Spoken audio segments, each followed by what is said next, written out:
This is a Global Energy Network podcast. Hi, today we're joined by Martin Copeland, Serica. Martin, can you just tell people who you are and what it is you do? Sure. Hi. Yeah, I'm Martin Copeland. I'm the CFO of Serica Energy, which I've been for the last 2 years. We'll probably get into more beyond that. Yeah. That's what I'm doing full time. Excellent. And then where did you kick off? Where did you come from? Where did you grow up? Yeah, sure. Well, I was grew up in Sussex, in south of England. So and have lived all my life there, and mostly. I mean, I live in London now, but still don't get to be called a Londoner because I've only lived there since 1991. So. Okay. Not long enough. You don't qualify. No, but yeah. So my that's where I was born and brought up. Yeah. Yeah. And then what about school and stuff like that? You're obviously a man for numbers. So was that always a thing? I know. Yeah. I mean, I didn't do any kind of numbers subjects. I studied history at university. It's it's kind of more of that. But then went into the city. So in those days, you didn't have to do qualifications in exactly what you were going to go and do, and you could kind of learn it on the job, and that's what I did. Cool. And then obviously moving into the city, was that your kind of first career, or were you doing something else prior to that? No, I joined the city in the early 90s, so very different world to the world it is today. A British merchant bank that was then owned by Deutsche Bank, and I stayed working in the city through a number of different banks, but over basically 30-year career. What was your initial job going into the city? I was involved in what is now called leveraged finance, so buyouts of companies, management buyouts of companies, arranging debt for them and advising on it. And I didn't get into the energy sector until probably around the turn of the millennium, so around 2000, switched to become a specialist on focusing on oil and gas and energy. Okay, and I guess that's where you, got involved in the Tailwinds project for Serica. Well, I've got to wind forward a bit. Yeah, but we'll come to that. I spent probably something like 20 years as an M&A advisor, so a mergers and acquisitions advisor.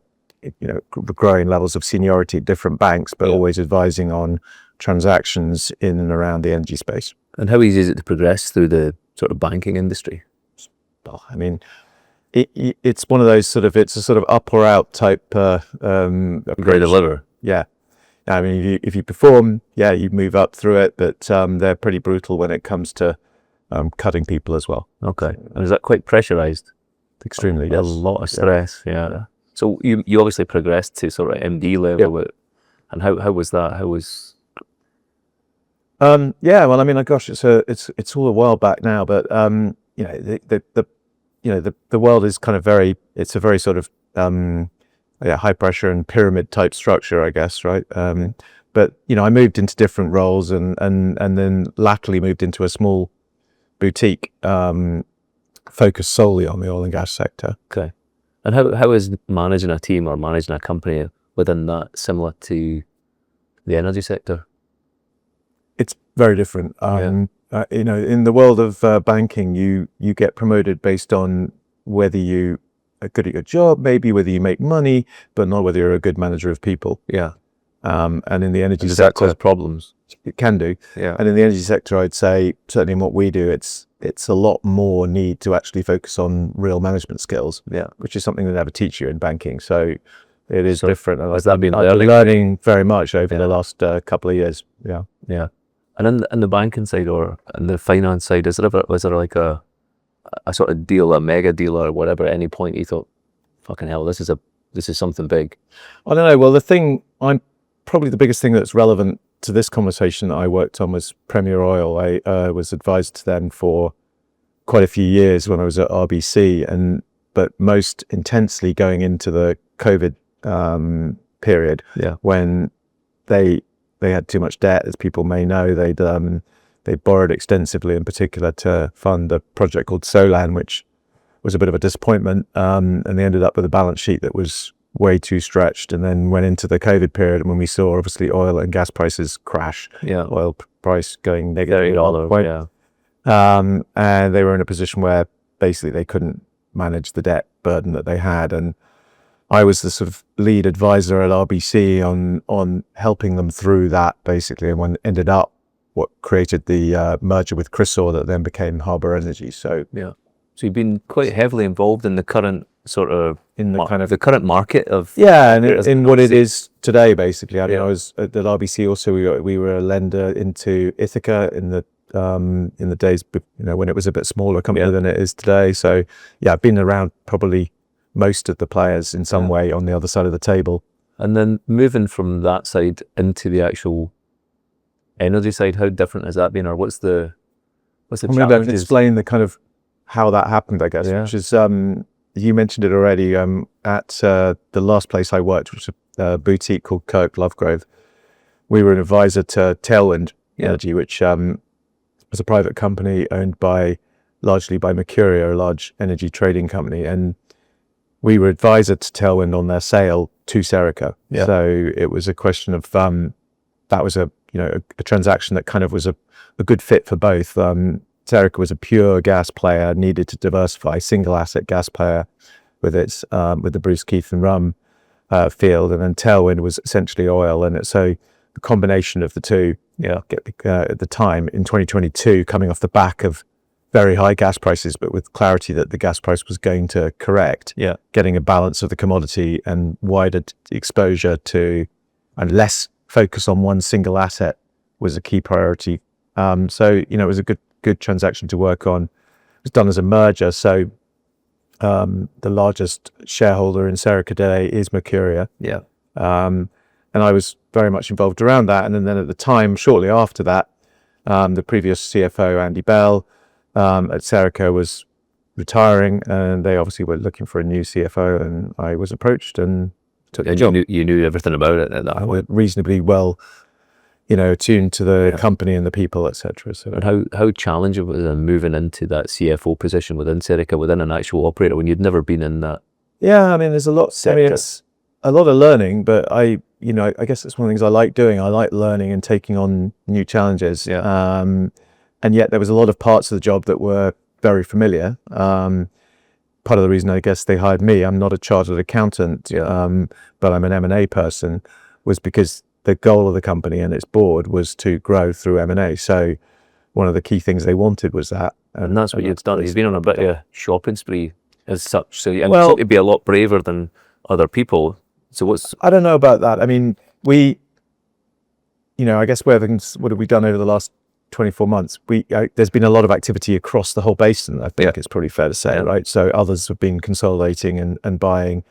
We have done a bit of that, but clearly plenty of others have done a lot as well.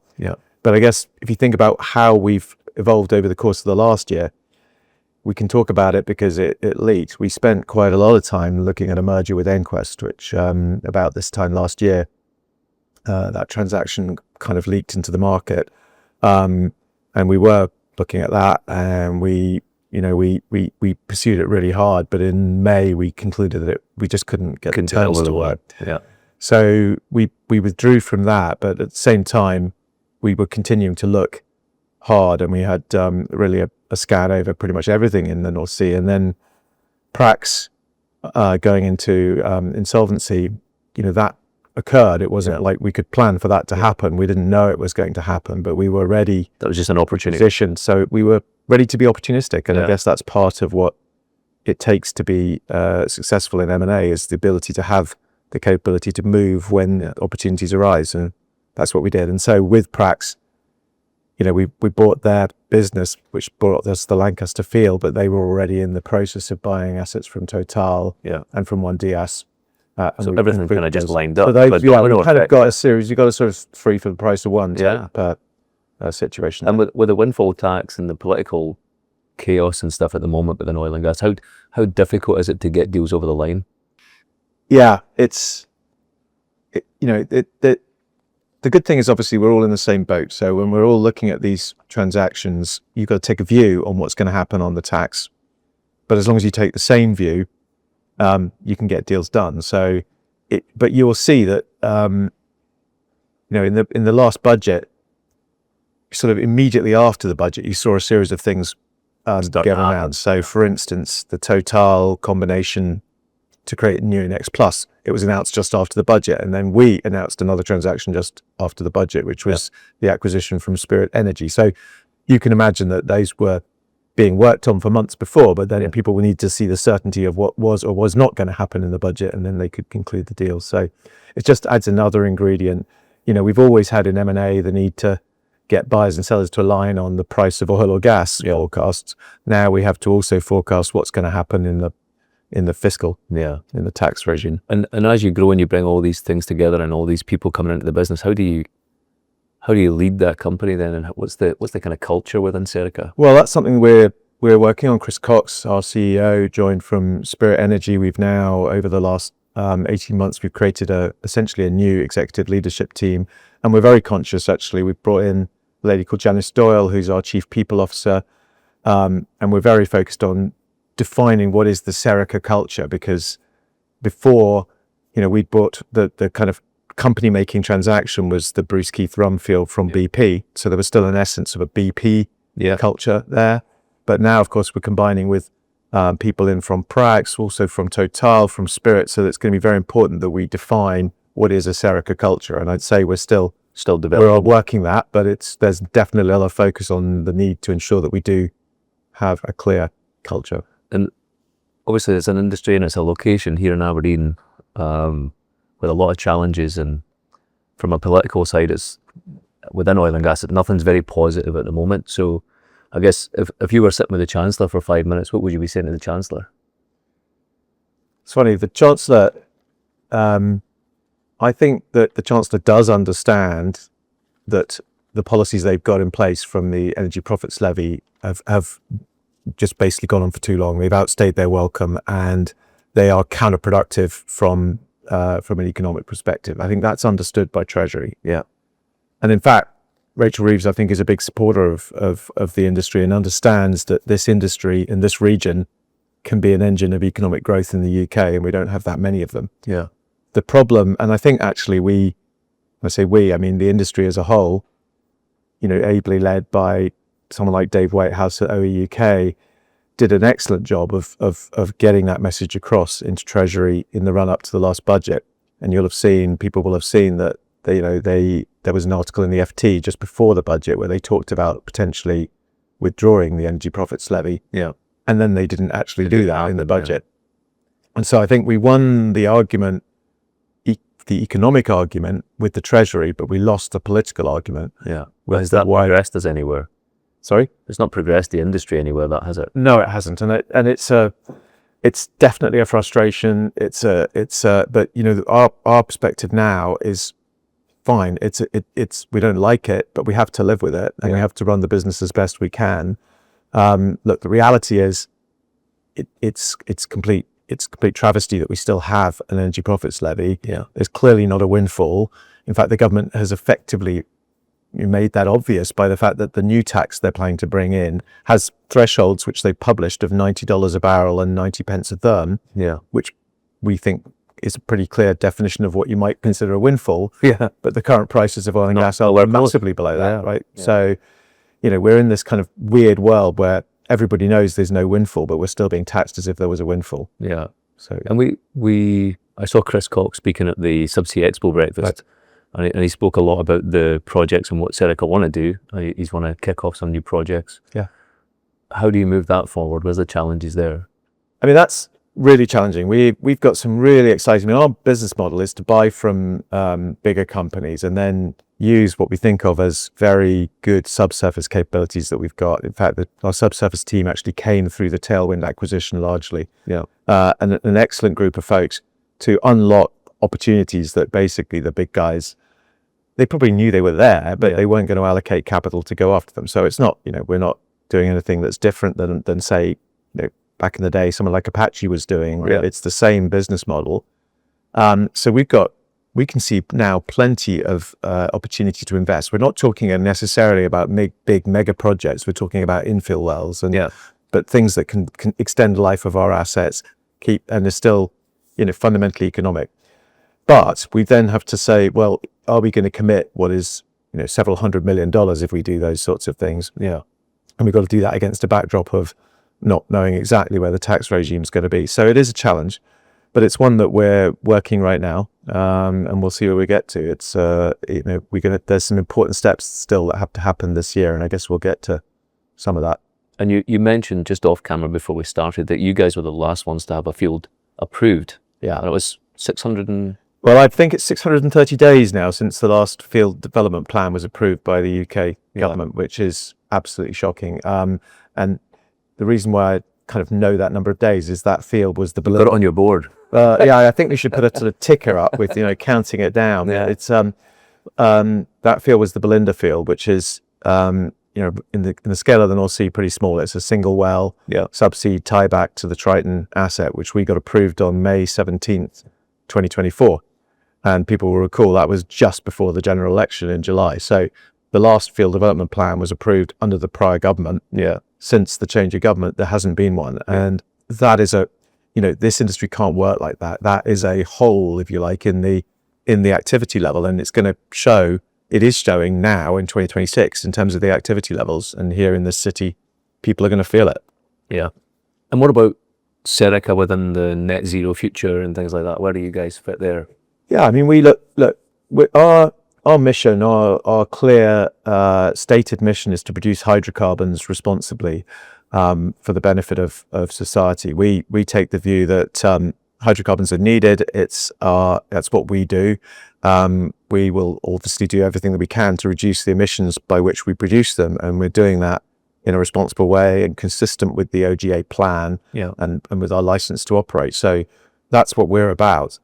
We're pretty unlikely to get involved in becoming a wind company or a solar company. We're obviously very happy for other people to do that, but we don't think it has to be all under the same, we're not Shell or BP.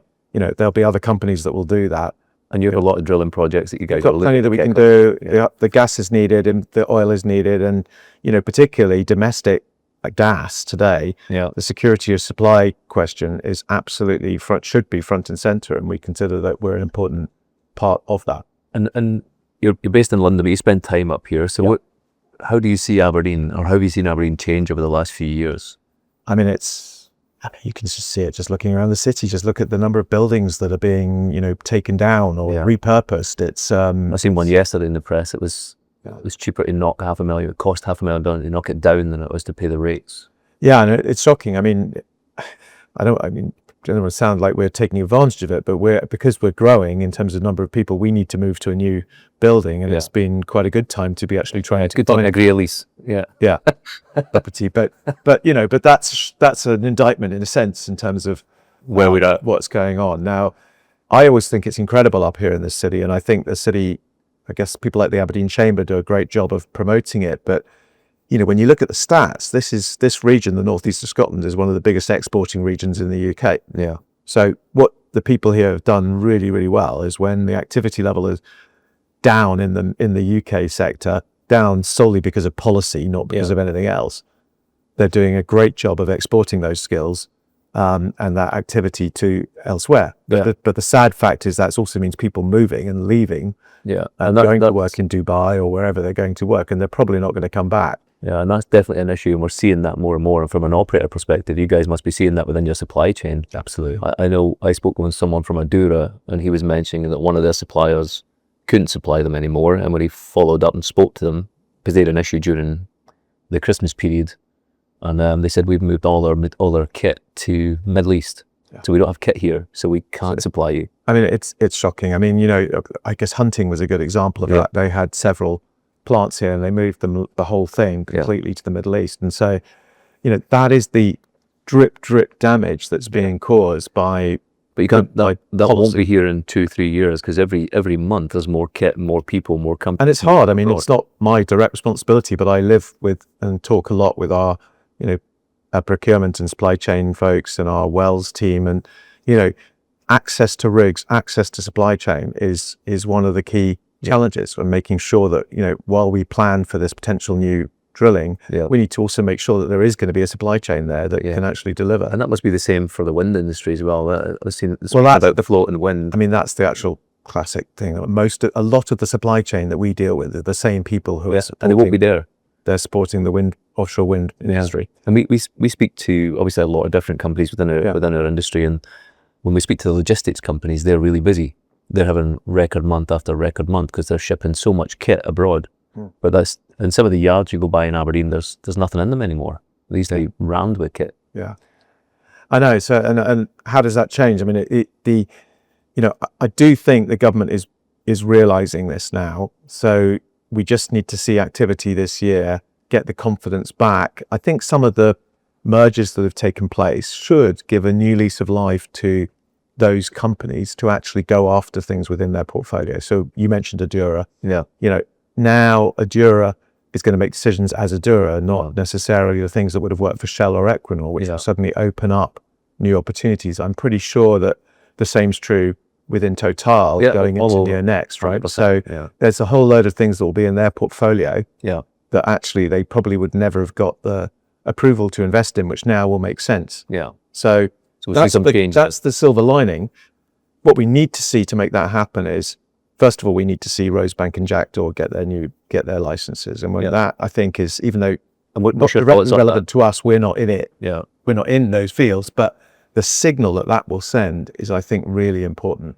And do you think that will go ahead? I believe that it will go ahead. You're very hopeful. I believe it will go ahead. Yeah.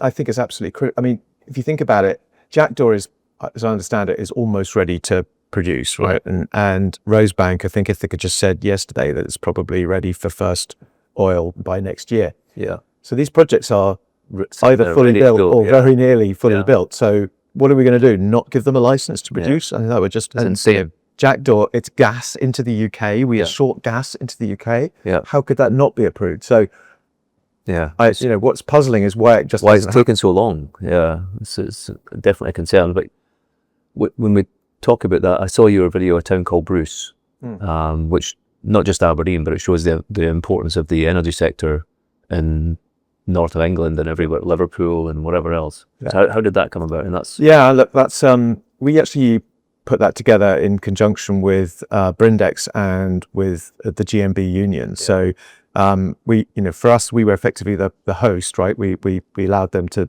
create that on our platform with our people. Yeah. But it is a pretty powerful video, and it really, we think it kind of brings home the reality that, as the name a town called Bruce suggests, there are lots of towns out there in the North Sea. Yeah, something like 200 installations still out there. Yeah. The problem, I think, in our country is they're not visible to people. What I say to folks is, when the Scunthorpe Steelworks was going to close down, it was easy enough for the politicians to kind of drum up interest in paying attention to it. It's easy for politicians to just go up from Westminster to go to Scunthorpe and see the steelworks. Yeah. One of the problems we have is it's not easy for us to take those politicians offshore. It's become harder because of the safety rules, rightly. And all the processes and things, So they can't see it. It's not visible to them. Yeah. So part of that movie that we made, that brief film, was to try and really bring home that this is people's lives and livelihoods. And it's not just the northeast of Scotland. Clearly it is a lot of people in this city and in this region, but it's absolutely also in Liverpool, in Teesside, in our industrial heartlands, and down in East Anglia as well, in Norwich. So it's, and then of course, actually quite a lot of jobs in England and the southeast as well, right? So it's spread all over the country. Yeah, and we talk about trying to get younger people into this industry. And one of the people in your video, he says, my grandson wants to work in oil and gas, but I've had to tell him that there might not be in oil and gas when you're an adult. And obviously getting younger people into this industry is vital. Absolutely. So how do we improve that? Yeah, I mean, that's the challenge that we spend a lot of time thinking about. We do our bit in terms of working with apprentices, so get apprentices through Opito who are doing an excellent job in that respect. Offshore, we do a lot of work also trying to get people into the down in London as well, right? It's tough there to get people because there's so many other different things that they could focus on. Yeah. But I think once people do get in and if they can get over, the kind of, the view that the kind of stop oil mentality, when they actually see what the job entails and the excitement and the opportunity and the varied different things you can do, I think people usually think, wow, this is a pretty cool industry. So we just need to be better at getting that out. Yeah. But also I think that is beginning to change, because I think most sensible people realize that we are going to carry on using oil and gas and need it for decades to come. Even the government says that. Yeah. Yeah. So you can't not. Yeah. Yeah. I think there's also a lot of jobs within the industry that people don't see. They just think it's engineering. when there's everything that would be in any business. Everything. I mean, I look at it when you go offshore, which I've now done. I've only been offshore twice, but I was off on our Bruce facility last week. Yeah.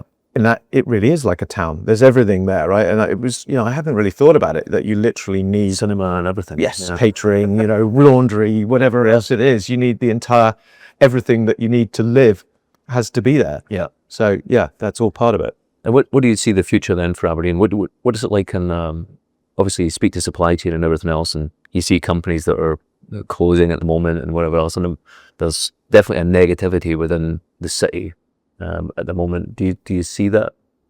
Absolutely. I mean, you can feel it as you walk around Aberdeen.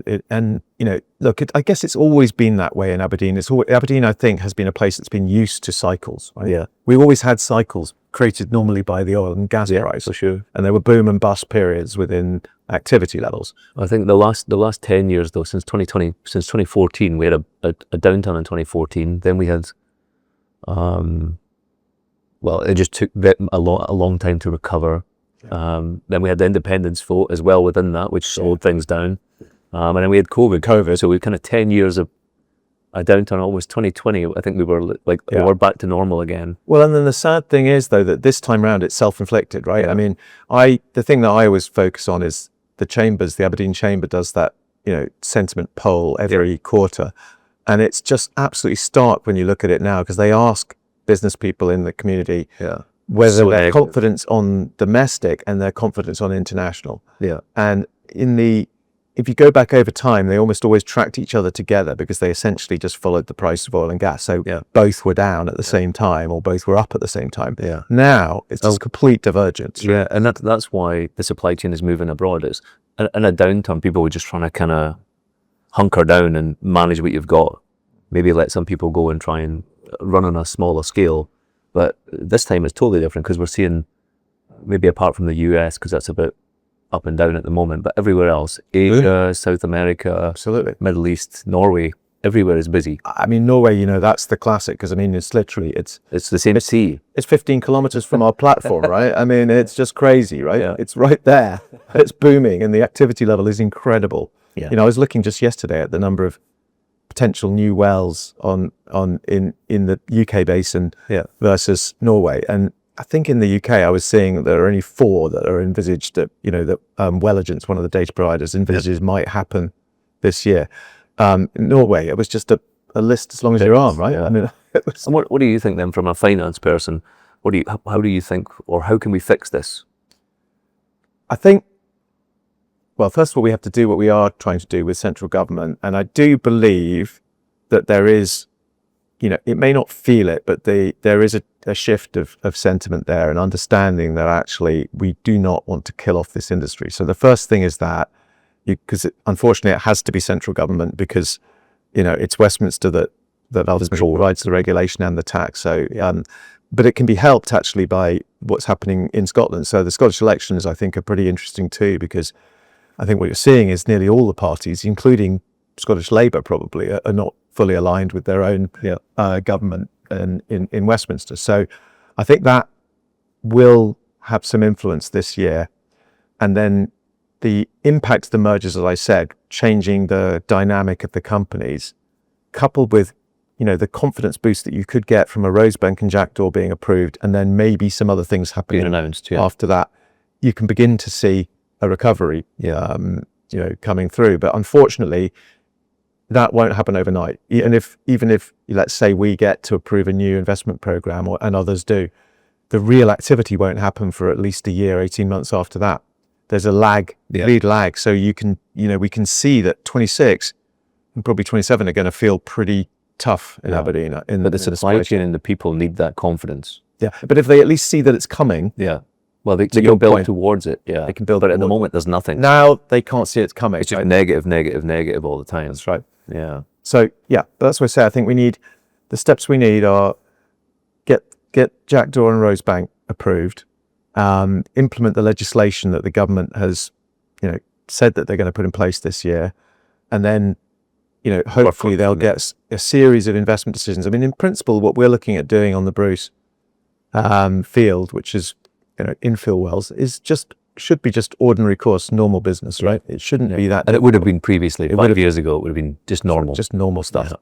But now It's a challenge. It's a challenge. Yeah. Yeah. But it's one that we're keen to try and do if we can. But we've got to get the right mix of, we've got to get our board comfortable. We've got to be able to make sure we have the financing in place and be confident of returns, etc. And obviously you're based in London, so we see Aberdeen almost like a bubble. Sometimes people say it's quite centric and oil and gas is kind of here, and the rest of Scotland is almost not always aware of the energy sector or how important oil and gas is, or the money or everything else, or they just see Aberdonians as kind of, uppity over the rest of the country because we don't have the same industries in Perth or Glasgow or whatever. So what's it like in London?